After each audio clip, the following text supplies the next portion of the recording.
Halo semuanya, jumpa lagi dengan Awan Cai di sini, Duta Pajak Abal-Abal, pelatih konsultan pajak pertama dan satu-satunya di Indonesia. Hari ini kita akan bahas lanjut mengenai pertanyaan dari live Instagram yang belum terjawab guys ya, karena banyak sekali pertanyaan yang belum terjawab. Dan disclaimer dahulu guys, ini video bukanlah saran profesional konsultan pajak buat Anda semua ya. Jika ada informasi yang salah di video ini, langsung lu sampaikan di kolom komentar aja ya guys. Oke, gue langsung akan sharing teman-teman ya. Langsung kita share, soundnya kita share. Oke. Ini dia. Nah, oke, ini adalah live video yang terakhir kemarin ya, tanggal berapa kemarin ya? 13 November ya. Oke. Jam 9 ya, jadi saya akan tampung lagi teman-teman ya. Kita tampung lagi pertanyaannya dan akan saya jawab di video-video yang lain. Saya bikinkan nanti video khusus untuk menjawab-jawab yang belum terjawab ya. Jadi mohon maaf bagi yang belum terjawab. Saya tampung dulu ya, Pak Budi. Oke. Oke, Pak Budi. Pak, ada yang bilang jika kita membuat beban lain-lain, namun nilainya tidak material, maka kita tidak diminta untuk menjelaskan rincian dari beban lain-lain tersebut. Material itu mainnya berapa ya, Pak? Nah, menurut saya nggak usah didengarkan, Pak. Itu pendapat yang salah, ya. Jadi, sampai uang Rp1 pun harus bisa kita pertanggungjawabkan dalam laporan keuangan kita. Itu yang benar. Itu, Pak ya. Jangan kita menganggap remeh. Ah, ini mah 100.000 nggak berharga lah kita jurnal, padahal nggak ada buktinya, nggak boleh teman-teman ya. Atau ini cuma 500.000 apa namanya makan gitu ya, tapi nggak ada notanya, nggak boleh teman-teman, nggak bisa ya. Yang namanya perusahaan harus taat asas prinsip yang namanya akuntabel ya. Kalau ada uang keluar, maka ada nota masuk yang disimpan di arsip, gitu ya. Kalau ada request uang untuk ditransfer, maka ada dasar dokumen untuk mentransfer itu. Nggak boleh sembarangan, teman-temannya. Gitu.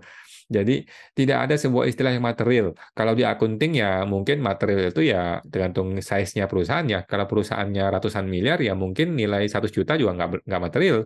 Tapi kalau perusahaan itu cuma 2M, 3M omsetnya, ya mungkin 10 juta juga dianggap material gitu ya. Jadi tidak perlu seperti itu teman-teman ya, Pak Budi dan teman-teman, tidak perlu kita melakukan hal-hal seperti ini. Tidak perlu kita menganggap remeh gara-gara kita anggap tidak material gitu, enggak juga.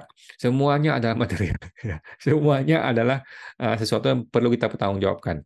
Yang namanya pemeriksa pajak itu nggak pandang bulu. Kalau dia orang pinter ya nggak pandang bulu. Semuanya akan dia mintakan data. Semuanya yang datanya tidak jelas akan dikoreksi fiskal gitu ya. Memang itu tugasnya dia gitu teman-teman. Jadi teman-teman Pak Budi dan teman-teman kita harus pertanggungjawabkan semua yang kita laporkan. Ini untuk badan ya pembukuan ya. Kalau orang pribadi kan pencatatan nggak perlu.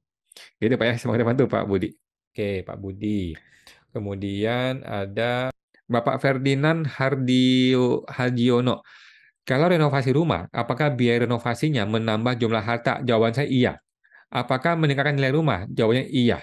Bagaimana cara pencatatannya? Nilai uang yang Bapak keluarkan. Contoh, rumah itu nilai 1 miliar. Kemudian Bapak merenovasi itu mungkin keluar 300 juta gitu ya. Nah, maka tahun depannya Bapak nilai rumah itu adalah 1,3 M. Di keterangan Bapak tulis harga belinya 1 M, saya renovasi tahun ini nilai 300 juta. Maka total 1,3 M. Gitu kasih keterangan supaya ingat. Gitu sih Pak ya. Nah, apakah nanti akan balance hartanya? Jawabannya iya, akan balance. Karena ketika rumahnya naik 1,3, ada rekening yang berkurang 300 juta. Betul kan? Atau dia punya penghasilan untuk membayar pembangunan rumah ini. Gitu Pak Ferdinand ya. Jadi, kalau nilainya cukup besar, sebaiknya update nilai rumah tersebut supaya nilainya itu bisa terperbaharui. Ya, semoga teman itu Pak Ferdinand. Bapak Ferdinand lagi, Pak Ferdinand Hardiono. Oke, kemudian Bapak De Kruger 22. Kok Awan, apakah jasa perantara termasuk pekerjaan bebas? Jasa perantara menurut saya bisa dikategorikan pekerja bebas ya, karena ini kan bukan pekerjaan. Jadi masih bisa dianggap pekerja bebas. Yang penting Bapak cetak aja surat normanya ya. Cetak surat normanya, maka bisa qualified pekerja bebas ya. Gunakanlah yang 50% aja. Jasa perantara atau jasa manajemen yang gitu-gitu. Oke. Semua teman tuh Pak De Kruger. Ada Bapak De Kruger. Oke. Bapak Loyal Pearl, masih sama-sama Pak Bapak Loyal. Loyal. Oke, Bapak Ibu Novi 2022. Pak Awan boleh tanya, orang tua saya punya usaha dan PKP. Apakah biaya bensin, telepon masuk dalam beban pada laporan laba rugi? Jawabannya adalah itu boleh masuk jika berhubungan dengan kegiatan 3M ya, mendapatkan, memperoleh, menagih penghasilan. Jadi intinya bensin ini berhubungan dengan usaha nggak? Bensin ini adalah untuk motor atau mobil kan? Motor mobil ini untuk ngantar barangnya PT kah? Atau untuk ngantar anak-anak sekolah? Kalau untuk ngantar anak sekolah nggak bisa, itu bukan beban usaha, itu beban keluarga pribadi ya. Nah itu sih Pak Bu. Jadi tergantung kita bisa nggak kita mendebat orang pajak bahwa ini beban ini berhubungan dengan usaha lo gitu. Kalau telepon kan berarti kan pulsa atau paket data gitu kan. Data ini buat apa? Buat perusahaan kah? Cari klien atau buat browsing YouTube? Buat anak-anak main game? Nah, beda kan? Nah, gitu sih, Bu. Jadi kalau Ibu merasa ragu-ragu, udah deh nggak usah dimasukin sebagai biaya usaha laba rugi. Tapi kalau Ibu merasa yakin, siap dengan perdebatan, siap berargumen, ya udah masukin sebagai beban usaha di PT atau usahanya juga boleh. Nah, semangat bantu, Bu Novi. Bapak Ibu Novi. Oke. Bapak Rivaldianti, saya beli saham 4 tahun, belum ada naik-naik. Harga beli 500 per lot. Harga sekarang di bawah 100. Solusi gimana, Pak? Nggak usah khawatir, Pak Rival. Yang namanya saham di Bursa Efek ya, saham di Bursa Efek, itu ketika nanti dijual, itu sudah kena PPh final. Jadi nggak ada masalah. Saham itu pasti aman. Oke? Kalau Bapak belum jual-jual dari pertama kali Bapak beli, maka harga itu terus yang Bapak pertahankan terus sampai sekarang. Kalau nanti dijual barulah berubah, gitu kan. Tetapi kalau Bapak jual beli, maka kalau saran saya gunakanlah market value. Market value harga terbaru, gitu. Pada hakikatnya sih kalau saham itu sudah nggak ada masalah karena ketika dijual PPh-nya sudah PPh final, ya, gitu Pak. Mau untung ataupun rugi nggak ada masalah. Semoga bantu Pak Rivaldianti. Bapak Rivaldianti. Ibu Fatmawa, kok apa NPWP badan juga perlu validasi NIK? Setahu saya nggak perlu, Bu ya. Kan badan nggak ada NIK ya. Jadi nggak perlu ya. Badan akan otomatis kalau nggak salah. Otomatis akan terupdate menjadi 16 digit. Kalau nggak salah begitu ya. Saya mau Bapak bantu Bu Fatma. Fatma. Ibu Fatma. Oke. Eh, Bapak Rio Feng, apa kena PPN? Tadi apa ya? Mengenai apa Pak Rio? Bapak Rio Feng. Oke. Ibu Fatma, tanda NPWP sudah divalidasi dengan NIK di DJP apa ya Pak? Ada tulisan warna hijau, yaitu valid, gitu Bu ya. Ada tulisan warna hijau, valid. Nah itu dia, tanda bahwa NPWP itu sudah valid dengan NIK kita, gitu Bu. Kalau dia masih warna merah, berarti perlu divalidasi, gitu Bu ya. Saya mohon bantu Bu Fatma. Ibu Fatma. Oke. Bapak Loyal Pearl. Pak Awan izin tanya kembali, kalau dapat Bapak warisan Loyal dari Pearl. orang tua yang sudah meninggal, menghibahkan warisan berupa uang tunai atau rumah, apakah ada kemungkinan almarhum itu akan ditrace juga asal-usul pajaknya? Jawabannya iya, tetapi eh, kita sebagai penerima warisan itu sudah aman, karena kan kita terima warisan, yang namanya warisan adalah bukan objek pajak, gitu Pak ya. Nah, sekarang orang tuanya bagaimana? Kalau ini sudah 5 tahun ke belakang mundur, maka sudah aman. Kan sudah lewatin kadaluarsa pajak. Tetapi kalau masih dalam 2-3 tahun terakhir ini, ada kemungkinan akan terhitung pajaknya, maka kita perlu bantu lah, bantu bapak kita bayar. Kan nggak mungkin dia ditarik dari kuburan untuk bayar kan. Jadi ya udahlah kita bantu bayar pajaknya, gitu sih. Tapi kalau sudah lewatin 5 tahun yang lalu, ya sudah aman. Gitu Pak. Tetapi pada dasarnya, warisan ataupun hibah dari orang tua itu sudah tidak kena pajaknya. Saya mau itu Pak Loyal Port. Pearl. Oke. Ibu. Ibu Suryatik, kau mau tanya, apakah di DJP e-Bupot kita bisa melihat Bupot yang sudah diterbitkan orang lain kayak prepopulated Bupot? Jawabannya belum, tetapi akan segera bisa ya. Jadi begitu implementasi yang test core system itu Bu ya, test core system begitu diimplementasikan, itu ya yang seperti ini nih akan langsung muncul di sistem kita. Ini akan sangat terbantu bagi kita sekali ya. Nah, soalnya kalau saya lihat di sistem DJP, nggak semua Bupot muncul di data Bupot unifikasi. Iya sih, iya. Sekarang masih belum, ya pelan-pelan lah Bu ya. Tunggu tahun depan, kalau presiden barunya waras ya, nah pasti diperbaiki lah sistemnya. Tergantung presidennya ya. Semoga bantu Bu Ibu Suryati. Suryati. Oke. Ibu Ratna, terima kasih banyak kok, sangat membantu. Makasih sama-sama. Ibu Ratnavio. Ibu Ningkawa, sebuah PT ada 2 pemegang saham. Di tahun ketiga masih belum dibagi dividen karena laba ditahannya dijadikan modal disetor di PT mereka. Berarti tidak harus bayar pajak dividen kah? Jawabannya betul, Bu ya, tidak perlu bayar dividen. Kenapa? Karena dividennya sudah dikembalikan sebagai saham kan, sebagai investasi. Oke. By the way, kalau di laba ditahan itu dijadikan modal disetor, itu adalah dividen, Bu ya. Jadi Ketika laba tahan di-convert atau dikonversi menjadi modal, itu adalah pembagian dividen, kemudian dividen itu dia setor kembali sebagai modal saham. Kan begitu maksudnya kan? Ada dua tahap ya. Bagi dividen dahulu, kemudian dividen itu dia setor sebagai setoran modal. Nah, cuman dalam praktisnya langsung terjadi perubahan jurnal gitu ya, tidak ditransfer tanpa balik kan nggak perlu. Nah, tetapi secara akunting, secara sistem, secara pelaporan ini ada dividen ya, sudah terbagi dividen, kemudian dia setor kembali sebagai modal. Di dalam jurnal kelihatan di situ ya. Nah, dan ini sudah tidak usah bayar pajak dividen karena investasi ke sebuah perusahaan berupa saham termasuk sebagai investasi. Oke, tapi ingat ya, wajib dilaporkan selama 3 tahun berturut-turut. Oke, semoga bantu Bu Ningkawa. Ibu Ningkawa. Bapak De Kruger, Ko Awan, jika pengurus CV yang sama bikin CV baru dengan pengurus yang sama, apakah legal? Jawabannya legal, Pak. Suka-suka lu. Mau bikin 10 PT, 10 CV, 20 CV, suka-suka. Negara tidak akan melarang atau membatasi seseorang untuk mengekspansi usahanya. Yang penting lu rapi laporannya. Yang penting pajaknya dibayar dengan benar. Udah gitu aja, Pak ya. Jadi nggak ada masalah, bebas. Semua teman itu Pak De Kruger. De Kruger. Oke. Makasih sama-sama, Pak. Bapak 16. Ibu Gita Isabel, dapat SP2DK terkait saham yang belum dilaporkan. Tapi sebenarnya uang buat beli saham ya udah masuk dalam SPT yang telah dilaporkan dan dibayarkan pajaknya. Apakah bisa Ibu klarifikasi Gita ke Isabel. terpotong? Oke. Jawabannya bisa ya, Bu Bapak Lisa tadi, nggak usah khawatir, bikin surat balasan kepada SP2DK tersebut bahwa saham itu betul belum terlapor, tetapi bukan belum terlapor. Saya sudah lapor, tapi bentuknya yang lain. Bentuknya itu saya lapor mungkin sebagai uang tunai atau rekening gitu loh, Pak. Gitu, kasih tahu kepada AR penjelasan seperti itu, bahwa sudah terlapor tapi bentuknya yang lain. Gitu ya. Nanti kalau memang perlu ya kita perbaiki SPT tahunannya di pembetulan kan nggak masalah. Oke. Semua teman-teman tadi, Bu. Bapak Aliang, malam kok. Hibah uang ke orang tua, contohnya SBN. Apakah harta dilaporkan dalam SPT saya dan harus ada surat pernyataan hibah ke orang tua?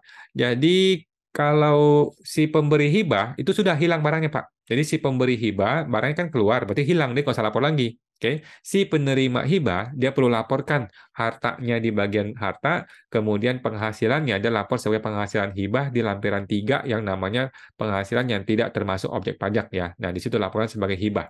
Nilainya di situ masukin. Oke. Apakah perlu surat hibah? Jawabannya perlu, Bu, Pak. Lebih baik dibikinnya surat hibah. Surat hibah tidak wajib notaris ya. Mau notaris boleh, tidak perlu notaris juga nggak apa-apa, gitu ya. Nah, tetapi ada surat akan lebih bagus supaya legal formalnya terpenuhi. Gitu, Pak. Saya mau tahu itu, Pak Aliang. Pak Alyang. Oke. Ibu Gita Isabel, klarifikasi ke AR, jadi hanya Ibu laporan Gita pembetulan SPT tahunan. Betul, boleh Bu. Jadi SP2DK itu memang closingnya adalah pembetulan SPT tahunan. Dan tidak harus bayar pajak ya. Banyak orang salah pikir, gue sudah diincar nih, gue mesti bayar pajak nih. Enggak juga ya teman-teman, enggak juga. Kalau memang kita sudah betul, cuman perlu penjelasan saja, ya udah kita jelaskan apa adanya. Dan AR yang benar, yang bukan oknum ya, pasti akan support. Orang sudah mau jujur kok, orang sudah jujur, cuman salah pelaporan doang gitu. Nggak ada masalah gitu. Pasti akan disupport, nggak ada masalah. Itu Bu ya, tinggal bikin surat balasan SP2DK, jelaskan apa adanya, dan Ibu pembetulan SPT kalau diperlukan. Isabel. Oke. Ibu Lina Chat, malam Pak, saya mau tanya, PT Badan, apakah boleh direktur tidak dapat gaji, hanya dividen saja? Terima kasih. Jawaban saya boleh Bu, silakan saja. Cuman tidak lazim ya, tidak lazim yang namanya orang kerja itu nggak ada gaji. Nah, jadi terserah, kalau memang nggak ada gaji nggak apa-apa gitu. Cuman kalau kalau boleh ya diadakanlah gajinya. Kan minimal di bawah UMR kan boleh, di bawah PTKP kan nggak kena pajak tuh, jadi nggak ada masalah.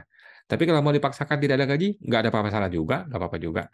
Nah, sering kali kejadian orang itu sebenarnya dapat gaji sebenarnya, cuman bentuknya tuh lain.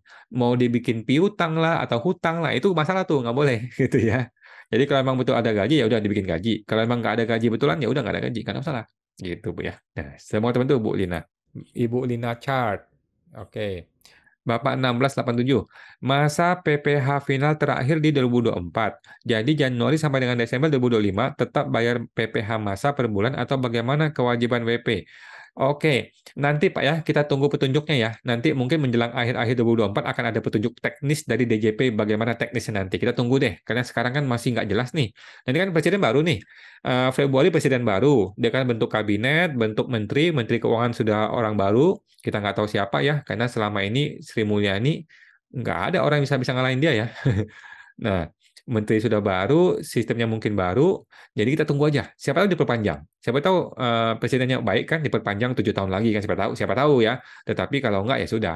Nanti kita tunggu deh bagaimana teknisnya. Apakah langsung Januari 2025 akan langsung ada perubahan besar-besaran atau bagaimana? Kita tunggu aja deh ya. Semoga itu Pak 16. Bapak 1687. Oh, banyak banget hari ini. Bapak De Kruger, kawan, biaya hidup suami istri dan 1 anak di Jakarta berapa yang wajarnya? Nah, ini teman-teman ya. Kita mesti lupakan yang namanya wajar. Ikutilah kondisi sebenarnya. Gitu ya. Orang seperti saya tinggal di Kemayoran. Apakah biaya hidup saya itu 10 juta cukup? Bisa iya, bisa enggak. Apakah 50 juta cukup? Bisa iya, bisa enggak. Gitu ya. Nah, ada orang tinggal di Pantai Indah Kapuk, anaknya 2, gitu. Apakah 50 juta cukup? Bisa iya, bisa enggak. Apakah 5 juta cukup? Bisa iya, bisa enggak. Gitu ya. Jadi nggak bisa satu ukuran kewajaran dipakai secara general. Saya nggak setuju tuh kalau AR pakai cara itu. Saya pernah berdebat sama AR ya, gara-gara klien saya tinggal di PIK, dia langsung tembak biaya hidupnya itu sebulan itu 100 juta atau 200 juta gitu loh. Wah, gue ngomel-ngomel, gue marah-marah di situ. Gue tanya, dasar hukumnya apa, Pak? Kajian akademisnya ada nggak? Ada nggak pengujian akademisnya? Ada nggak jurnalnya mengenai hal ini? Kalau nggak ada, jangan sembarangan lo ngomong gitu. Gue tembak gitu langsung. Jadi nggak bisa, teman-teman ya. Janganlah menggunakan ukuran-ukuran yang sifatnya itu subjektif dan persepsi gitu ya. Gunakanlah kejadian yang sebenarnya gitu. Kalau emang kita punya biaya hidupnya kecil, ya kita lapor kecil. Kalau emang biaya hidup kita besar, ya besar, nggak ada masalah gitu ya. Tidak perlu kita memanipulasi, meng-setting-setting sesuai dengan tingkat kewajaran menurut si AR. Nanti repot, kita ketemu AR yang berbeda, beda lagi persepsinya. Kita ketemu AR yang lain lagi, beda lagi persepsinya gitu. Jadi kita mesti lupakan mengenai kewajaran. Laporkanlah apa adanya sesuai kondisi yang sebenarnya. Itu yang betul, teman-teman ya. Gitu ya. Nah, semoga teman-teman Pak De Kruger. Bapak De Kruger. Bapak De Kruger, hidup biasa-biasa saja. Ya, nggak bisa. Tergantung ya, kondisinya bagaimana dulu. Bapak De Kruger. Kemudian Ibu Rusmini Iskandar, jual ke non-PKP, kita terbitkan faktur pajak. Non-PKP kemudian retur. Bagaimana perlakuannya? Bisa kok, kita bisa input nota retur ya, Pak. Kita boleh input nota retur secara manual, nggak ada masalah. Boleh sih. Nah, nanti tinggal cek ke e-faktur aja. Ada satu menu namanya dokumen lain, kemudian input nota retur secara manual. Oke, semua teman-teman Bu Rusmini. Bapak Ibu Rusmini Iskandar. Oke, teman-teman ya. Jadi mohon maaf teman-teman bagi yang belum terjawab semuanya, akan saya bikinkan video lagi di Oke, sudah teman-teman ya, sudah semua ya. Oke teman-teman, itu aja ya buat tanya jawabnya yang belum terjawab. Mohon maaf karena waktunya terbatas di hari Senin malam itu ya. Dan kita akan ada live Instagram lagi setiap hari Senin jam 8 malam di channel Instagramnya Pajak Smart. Dan videonya akan langsung dipublish di YouTube hari besoknya ya, YouTube-nya Pajak Smart juga. Gitu teman-teman. Oke, sampai jumpa lagi.